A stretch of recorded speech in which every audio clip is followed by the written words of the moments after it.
Cilvēki nodarbojas ar zveju jau vairākus tūkstošus gadu. Arheologu atklātie klinšu zīmējumi liecina, ka pirmatnējais cilvēks izmantoja dažādus āķus, rīkus un vizuļus no akmens un kaula, bet vēlāk no metāla.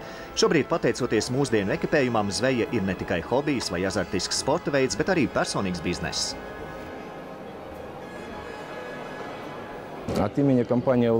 Vispirms es gribu apsveikt visus Latvijas zvejniekus ar jaunās sezonas atklāšanu.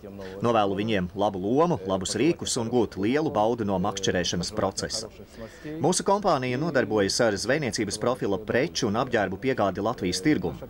Mēs koncentrējamies uz Korejas ražotājiem. Tās ir kompānijas Akvats un Banaks. Товаров рыболовного профиля, одежды.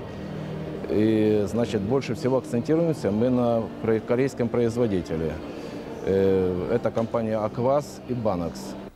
Ar specializētu zvejnieku apģērbu ražošanu kompānija Akvaz nodarbojas jau vairāk nekā 25 gadus. Olvija Pen ir šī zīmola pārstāvis Latvijas tirgu.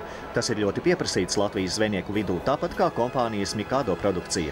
Tās ir dažādas makšķeres, plūdiņi, vobleri, spolītes, vizuļi un citi makšķerēšanas aksesuāri. Vēl viens populārs zīmols kompānijas Banaks spinningi. Šīs nozares jaunāko tehnisko izstrādājumu iemiesojums. Firmas Banaks spinnings ir nanotehnoloģiju izmantošanas paraugs zvejniecības preču izstrādē. Grafītam ir pievienots titāna elements.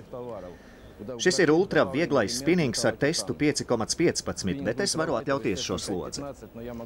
Katram zvejniekam novēlam, lai viņa īpašumā ir šāda tipa makšķere, kas sagādās tikai baudu. Problēma выносливости ультралайта. Желаем каждому рыбаку иметь в своем арсенале такого типа удилища, которое будет приносить только удовольствие рыбалке.